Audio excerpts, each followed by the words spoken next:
আসসালামু আলাইকুম। আজকে আমরা পিএইচপি প্রোগ্রামিং ল্যাঙ্গুয়েজের কন্ডিশনাল স্টেটমেন্ট সম্বন্ধে জানব।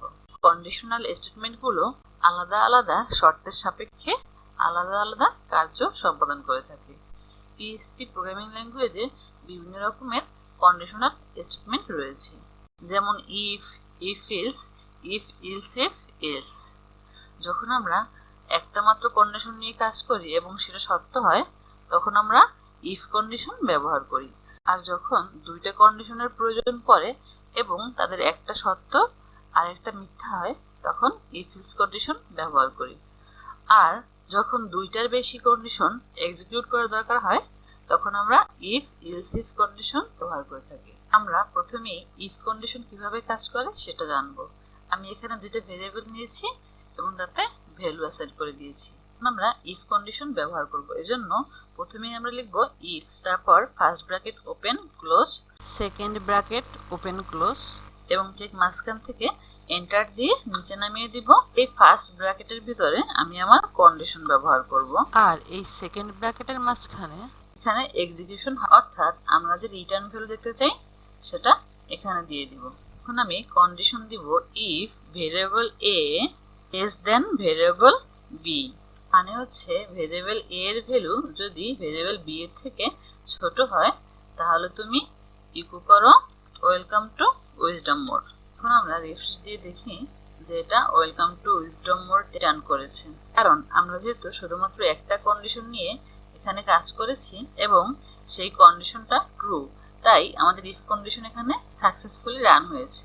এখন আমরা ইফ এলস কন্ডিশনের ব্যবহার দেখব। আমরা আগেই জেনেছি যে ইফ এলস কন্ডিশন দুইটা শর্ত নিয়ে কাজ করে এবং একটা হচ্ছে ট্রু, অন্যটা হচ্ছে ফলস। আমাদের এখানে আগেই একটা শর্ত দেয়া আছে যেটা ট্রু। আমি এখানে বলেছি যে এর ভ্যালু বি এর থেকে ছোট হলে এটা ইকো করো। আমি বলবো যদি ছোট না হয় তাহলে তুমি ইকো করো অন্য কিছু। জন্য আমি এখন লিখবো এলস, তারপর সেকেন্ড ব্র্যাকেট ওপেন ক্লোজ, ঠিক এর মাঝখানে আমি ইকো করব সরি। এখন আমরা রিফ্রেশ দেই এবং তাহলে কিন্তু আমি এই প্রথম কন্ডিশনটা ট্রু সেটা রিটার্ন ভ্যালু দেখতে পাচ্ছি। আর এখানে যেহেতু আমাদের প্রথম কন্ডিশনটা ট্রু, তাই পরের কন্ডিশনটা আর এক্সিকিউট হয়নি। এখন আমি যদি একটু এ এর ভ্যালুটাকে বড় করে দেই, তাহলে কিন্তু আমার এই কন্ডিশনটা ফলস হয়ে যাবে। এখন যদি আমি রিফ্রেশ দেই তাহলে কিন্তু দেখতে পাচ্ছি সরি রিটার্ন করেছে। আবার আমরা কিন্তু এই ভেরিয়েবল দুটোকে ব্যবহার না করে এই ভ্যালুগুলোকে সরাসরিও এখানে ব্যবহার করতে পারি। আমি ইফ কন্ডিশনের ভিতরে ভ্যালুগুলোকে সরাসরি কল করে দিচ্ছি। এখন যদি রিফ্রেশ দিই তাহলে কিন্তু রিটার্ন ভ্যালু সেমই রয়েছে। তো দেখতেই পাচ্ছি যে শর্ত সাপেক্ষে কিন্তু আমাদের দুইটা কন্ডিশনে কাজ করছে। আর ঠিক এভাবেই আমরা ইফ এলস কন্ডিশন ব্যবহার করে থাকি। এখন আমরা ইফ এলস ইফ এলস কন্ডিশনের ব্যবহার দেখব। আর যখন দুইটার বেশি কন্ডিশনের প্রয়োজন হয় তখন আমরা এটা ব্যবহার করে থাকি।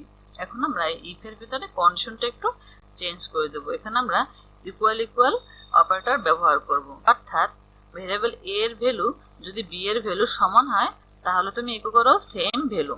Else if variable A greater than variable B, তাহলে ইকো করো A is greater than B. আমি আবার বললাম else if variable A less than variable B, অর্থাৎ যদি ভেরিয়েবল এ বি এর থেকে ছোট হয় তাহলে তুমি ইকো করো বি ইজ গ্রেটার দেন এ। তাহলে আমি কি বললাম যে যদি এ এর ভ্যালু বি এর ভ্যালু সমান হয় তাহলে আমার এই কন্ডিশনটা কাজ করবে এবং সেম ভ্যালু রিটার্ন করবে। আর যদি এ এর ভ্যালু বি এর ভ্যালু এর থেকে বড় হয় তাহলে রিটার্ন করবে এ ইজ গ্রেটার দেন বি। আর যদি এ এর ভ্যালু বি এর ভ্যালুর থেকে ছোট হয় তাহলে আমার এই কন্ডিশনটা কাজ করবে এবং রিটার্ন করবে যে বি ইজ গ্রেটার দেন এ। এবং সবশেষে আমাদের কোনো কন্ডিশনে যদি ট্রু না হয় তাহলে যে ভ্যালুটা রিটার্ন করবে সেটা আমরা এই শেষে এলস এর ভিতরে দিয়ে দেব। অর্থাৎ উপরের সবগুলো কন্ডিশন যখন ফলস হবে তখন আমার এই এলস এর ভেতরে থাকা সরি টেক্সট ভ্যালুটা রিটার্ন করবে। এখন আমরা রিফ্রেশ দিয়ে দেখি যে এ ইজ গ্রেটার দেন বি, কারণ এ এর ভ্যালু এখানে বড় আছে। আবার এখন যদি আমি বি এর ভ্যালুটাকে বড় করে দেই এবং রিফ্রেশ দেই তাহলে কিন্তু দেখতে পাচ্ছি বি ইজ গ্রেটার দেন এ। এখন আমি এই দুইটা ভ্যালুকে সমান করে দিচ্ছি এবং রিফ্রেশ দিয়ে দেখছি যে সেম ভ্যালু রিটার্ন করেছে। এখন প্রতিবারে যেহেতু এই তিনটা কন্ডিশনের যে কোনো একটা কন্ডিশন ট্রু থেকে যাচ্ছে, তাই কিন্তু আমার এই কন্ডিশনটা কাজ করছে না। এই কন্ডিশনটা আমার তখনই কাজ করবে যখন উপরের এই তিনটা কন্ডিশন ফলস হবে, তখন সে এই ইলসের ভ্যালুটাকে রিটার্ন করবে। আর তাই এখন আমি এই ভেরিয়েবল দুটোকে ব্যবহার না করে ঠিক আগের মতো সরাসরি ভ্যালু ব্যবহার করে এই সবগুলো কন্ডিশনকে ফলস করে দিব। এখন কিন্তু আমার এই সবগুলো কন্ডিশনই ফলস রয়েছে। এখন যদি আমি রিফ্রেশ দেই, তাহলে কিন্তু আমি এই ইলসের ভিতরে থাকা ভ্যালুটাকে দেখতে পাচ্ছি।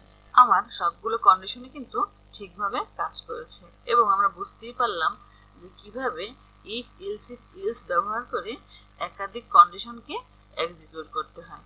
আজকে এই পর্যন্তই। ধন্যবাদ।